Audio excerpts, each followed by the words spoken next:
ओम शांति। आज बाबा के 10 जुलाई के महावाक्य हैं। बाबा ने कहा, मीठे बच्चे, अब सतो प्रधान बन घर जाना है। इसीलिए अपने को आत्मा समझ निरंतर बाप को याद करने का अभ्यास करो। उन्नति का सदा ख्याल रखो। प्रश्न है, पढ़ाई में दिन प्रतिदिन आगे बढ़ रहे हैं या पीछे हट रहे हैं, उसकी निशानी क्या है? उत्तर है, पढ़ाई में अगर आगे बढ़ रहे हैं तो हल्केपन का अनुभव होगा, बुद्धि में रहेगा ये शरीर तो छीछी है, इसको छोड़ना है, हमको तो अब घर जाना है। दैवी गुण धारण करते जाएंगे। अगर पीछे हट रहे हैं तो चलन से आसुरी गुण दिखाई देंगे। चलते फिरते बाप की याद नहीं रहेगी। वह फूल बन सबको सुख नहीं दे सकेंगे। ऐसे बच्चों को आगे चल साक्षात्कार होंगे, फिर बहुत सजाएं खानी पड़ेंगी। ओम शांति। बुद्धि में ये ख्यालात रहे कि हम सतो प्रधान आए थे। रूहानी बाप रूहानी बच्चों को समझाते हैं। यहाँ सब बैठे हैं, कोई तो देह अभिमानी है और कोई देही अभिमानी होंगे। कोई सेकंड में देह अभिमानी और सेकंड में देही अभिमानी होते रहेंगे। ऐसे तो कोई कह न सके कि हम सारा समय देही अभिमानी हो बैठे हैं। नहीं, बाप समझाते हैं, कोई समय देही अभिमानी, कोई समय देह अभिमान में होंगे। अब बच्चे ये तो जानते हैं, हम आत्मा इस शरीर को छोड़ जाएंगे अपने घर। बहुत खुशी से जाना है। सारा दिन चिंतन ही यह करते हैं, हम शांति धाम में जाएं, क्योंकि बाप ने रास्ता तो बताया है। और लोग कभी इस विचार से नहीं बैठते होंगे। यह शिक्षा किसको मिलती ही नहीं है। ख्याल भी नहीं होगा। तुम समझते हो ये दुख धाम है। अब बाप ने सुख धाम में जाने का रास्ता बताया है। जितना बाप को याद करेंगे उतना संपूर्ण बन यथा योग्य शांति धाम में जाएंगे। उनको ही मुक्ति कहा जाता है, जिसके लिए ही मनुष्य गुरु करते हैं। परंतु मनुष्यों को बिल्कुल पता नहीं कि मुक्ति, जीवन मुक्ति चीज क्या है, क्योंकि यह है नई बात। तुम बच्चे ही समझते हो। अब हमको घर जाना है। बाप कहते हैं, याद की यात्रा से पवित्र बनो। तुम पहले पहले जब आए श्रेष्ठाचारी दुनिया में तो सतो प्रधान थे, आत्मा सतो प्रधान थी। कोई के साथ कनेक्शन भी पीछे होगा। जब गर्भ में जाएंगे तब संबंध में आएंगे।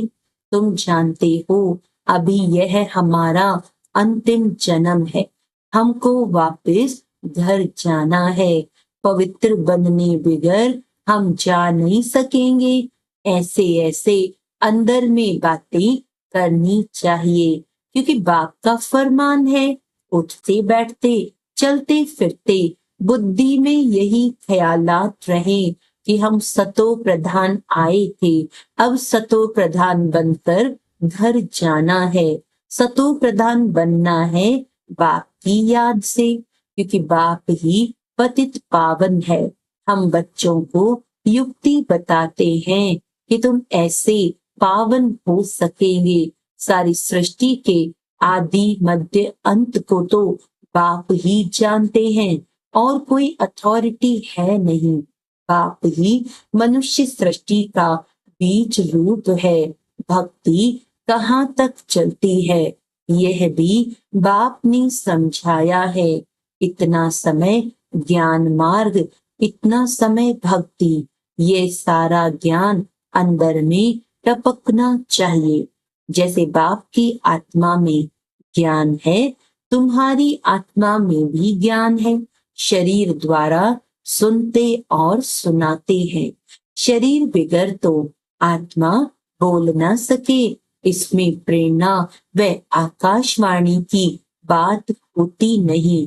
भगवानुवाच्य है तो जरूर मुख चाहिए, रथ चाहिए, गधे घोड़े का रथ तो नहीं चाहिए। तुम भी पहले समझते थे कलयुग अभी 40,000 वर्ष और चलना है। अज्ञान नींद में सोए पड़े थे, अब बाप ने जगाया है। तुम भी अज्ञान में थे, अब ज्ञान मिला है। अज्ञान कहाँ जाता है? भक्ति को। अब तुम बच्चों को ये ख्याल करना है, हम अपनी उन्नति कैसे करें, ऊंच पद कैसे पाएं, अपने घर जाकर फिर नई राजधानी में आकर ऊंच मर्तबा पाएं। उसके लिए है याद की यात्रा। अपने को आत्मा तो जरूर समझना है। हम सब आत्माओं का बाप परमात्मा है, ये तो बहुत सिंपल है, परंतु मनुष्य इतनी भी बात नहीं समझते। तुम समझा सकते हो, ये है रावण राज्य, इसीलिए तुम्हारी बुद्धि भ्रष्टाचारी बन गई है। मनुष्य समझते हैं जो विकार में नहीं जाते हैं वह पावन है, जैसे सन्यासी हैं। बाप कहते हैं वे तो अल्पकाल के लिए पावन बनते हैं। दुनिया तो फिर भी पतित है ना, पावन दुनिया है ही सतयुग। पतित दुनिया में सतयुग जैसा पावन कोई हो नहीं सकता। वहां तो रावण राज्य ही नहीं, विकार की बात ही नहीं। तो चक्र लगाते घूमते फिरते बुद्धि में ये चिंतन रहना चाहिए, बाबा में ये ज्ञान है ना, ज्ञान सागर है तो जरूर ज्ञान टपकता होगा।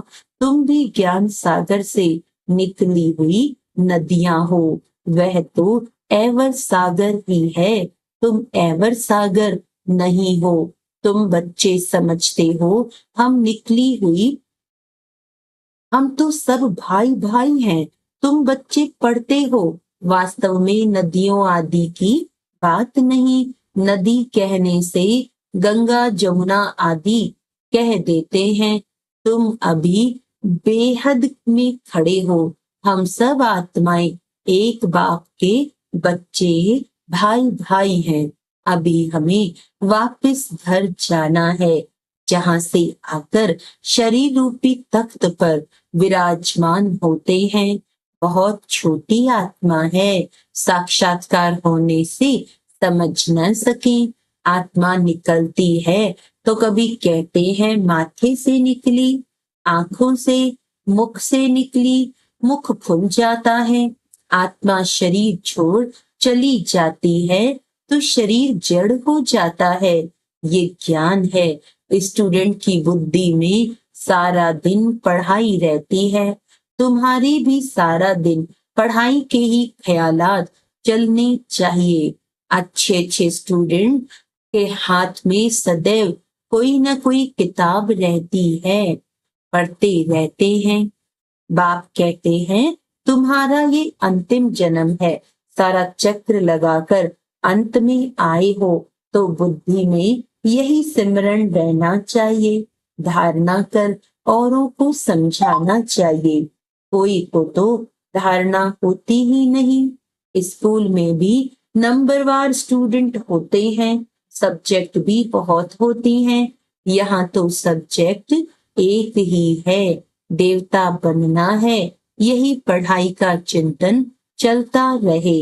ऐसे नहीं पढ़ाई भूल जाए, बाकी और ख्यालात चलते रहें। धंधे वाला होगा, अपने धंधे के ही ख्यालात में लगा रहेगा। स्टूडेंट पढ़ाई में ही लगा रहेगा। तुम बच्चों को भी अपनी पढ़ाई में रहना है। कल एक निमंत्रण पत्र आया था इंटरनेशनल योग कॉन्फ्रेंस का, तुम उन्हों को लिख सकते हो। तुम्हारा तो यह है हठ योग, इसकी एम ऑब्जेक्ट क्या है, इससे फायदा क्या होता है। हम तो राजयोग सीख रहे हैं। परमपिता परमात्मा जो ज्ञान सागर है वह रचयिता हमको अपना और रचना का ज्ञान सुनाते हैं। अब हमको वापस घर जाना है। मन मना भव, ये है हमारा मंत्र। हम बाप को और बाप द्वारा जो वर्षा मिलता है उसको याद करते हैं। तुम ये हठ योग आदि करते आए हो, इसकी एम ऑब्जेक्ट क्या है? हमने अपना तो बताया कि हम ये सीख रहे हैं। तुम्हारे इस हठ योग से क्या मिलता है? ऐसा रिस्पॉन्स नटशेल में लिखना है। ऐसे ऐसे निमंत्रण तो तुम्हारे पास बहुत आते हैं। ऑल इंडिया रिलीजियस कॉन्फ्रेंस का तुमको निमंत्रण आए और तुमको बोले बाप आपका एम ऑब्जेक्ट क्या है, तो बोलो हम ये सीख रहे हैं। अपना जरूर बताना चाहिए क्यों ये राजयोग तुम सीख रहे हो। बोलो हम ये पढ़ रहे हैं। हमको पढ़ाने वाला भगवान है। हम सब ब्रदर्स हैं। हम अपने को आत्मा समझते हैं। बेहद का बाप कहते हैं अपने को आत्मा समझ, मामेकम याद करो तो तुम्हारे पाप कट जाएंगे। ऐसी ऐसी लिखत बहुत अच्छी रीति छपा कर रख दो। फिर जहां जहां कॉन्फ्रेंस आदि हो वहां भेज दो। कहेंगे ये तो बहुत अच्छे कायदे की बात सीखते हैं। इस राजयोग से राजाओं का राजा विश्व का मालिक बनते हैं। हर 5000 वर्ष बाद हम देवता बनते हैं, फिर मनुष्य बनते हैं। ऐसे ऐसे विचार सागर मंथन कर फर्स्ट क्लास लिखत बनानी चाहिए। उद्देश्य तुमसे पूछ सकते हैं तो ये छपा हुआ रख दो। हमारी एम ऑब्जेक्ट यह है। ऐसे लिखने से टेम्पटेशन होगी। इसमें कोई हठयोग व शास्त्रार्थ करने की बात नहीं। उनको शास्त्रार्थ का भी कितना अहंकार रहता है। वे अपने को शास्त्रों की अथॉरिटी समझते हैं। वास्तव में तो वे पुजारी हैं। अथॉरिटी को अथॉरिटी तो पूज्य को कहेंगे, पुजारी को क्या कहेंगे? तो ये क्लियर कर लिखना चाहिए हम क्या सीखते हैं। बीके का नाम तो मशहूर हो गया है। योग तो 2 प्रकार का है, एक है हठ योग, दूसरा है सहज योग। वह तो कोई मनुष्य सिखला न सके। राजयोग एक परमात्मा ही सिखलाते हैं। बाकी ये अनेक प्रकार के योग हैं मनुष्य मत पर। वहां देवताओं को तो किसके मत की दरकार नहीं, क्योंकि वर्षा लिया हुआ है। वह है देवताएं, अर्थात दैवी गुण वाले। जिनमें ऐसे गुण नहीं उनको असुर कहा जाता है। देवताओं का राज्य था, फिर वे कहाँ गए? 84 जन्म कैसे लिए? सीढ़ी पर समझाना चाहिए। सीढ़ी बड़ी अच्छी है, जो तुम्हारी दिल में है वह इस सीढ़ी में है। सारा मदार पढ़ाई पर है। पढ़ाई है सोर्स ऑफ इनकम। ये है सबसे ऊंची पढ़ाई, द बेस्ट। दुनिया नहीं जानती कि द बेस्ट कौन सी पढ़ाई है। इस पढ़ाई से मनुष्य से देवता डबल क्राउन बन जाते हैं। अभी तुम डबल सिरताज बनने का पुरुषार्थ कर रहे हो। पढ़ाई एक ही है, फिर कोई क्या बनते, कोई क्या वंडर है। एक ही पढ़ाई से राजधानी स्थापन हो रही है। राजा भी बनते तो रंक भी बनते, बाकी वहां दुख की बात होती नहीं। मर्तबे तो है ना। यहाँ अनेक प्रकार के दुख हैं। फैमन, बीमारियां, अनाज आदि नहीं मिलता। फ्लड्स आती रहती। भल लखपति करोड़पति हैं। जन्म तो विकारों से ही होता है ना। धक्का खाया, मच्छर ने काटा, ये सब दुख है ना। नाम ही है रौरव नरक, तो भी कहते रहते फलाना स्वर्ग पधारा। अरे स्वर्ग तो आने वाला है, फिर कोई स्वर्ग गया कैसे? किसको भी समझाना तो बहुत सहज है।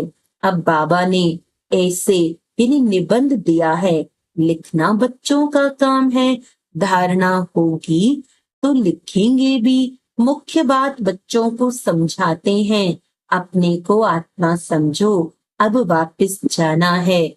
हम सतो प्रधान थे तो खुशी का पारावार नहीं था, अभी तमो प्रधान बने हैं। कितना सहज है। पॉइंट्स तो बाबा बहुत सुनाते रहते हैं, तो अच्छी रीति बैठ समझाना है। नहीं मानते हैं तो समझा जाता है ये हमारे कुल का नहीं है। पढ़ाई में दिन प्रतिदिन आगे बढ़ना है, पीछे थोड़ी हटना है। दैवी गुणों के बदले आसुरी गुण धारण करना, यह तो पीछे हटना हुआ ना। बाप कहते हैं विकारों को छोड़ते रहो, दैवी गुण धारण करो, बहुत हल्का रहना है। ये छीछी शरीर है, इसको छोड़ना है। हमको तो अब जाना है घर, बाप को याद नहीं करेंगे तो गुलगुल नहीं बनेंगे। बहुत सजाएं खानी पड़ेगी, आगे चल तुमको साक्षात्कार होंगे। पूछेंगे तुमने क्या सर्विस की है, तुम कभी कोर्ट में नहीं गए हो। बाबा ने सब कुछ देखा हुआ है, कैसे ये लोग चोरों को पकड़ते हैं, फिर केस चलते हैं, तो वहां भी तुमको सब साक्षात्कार कराते रहेंगे। सजाएं खाकर फिर पाई पैसे का पद पा लेंगे। टीचर को तो रहम आता है ना, ये नापास हो जाएंगे। ये बाप को याद करने की सब्जेक्ट सबसे अच्छी है, जिससे पाप कटते जाएं। बाबा हमको पढ़ाते हैं, यही सिमरन करते चक्र लगाते रहना चाहिए। स्टूडेंट टीचर को याद भी करते हैं और बुद्धि में पढ़ाई रहती है। टीचर से योग तो जरूर होगा ना, ये बुद्धि में रहना चाहिए। हम सब भाइयों का एक टीचर है, वह है सुप्रीम टीचर। आगे चल बहुतों को मालूम पड़ेगा, अहो प्रभु तेरी लीला। महिमा करके मरेंगे परंतु पा तो कुछ नहीं सकेंगे।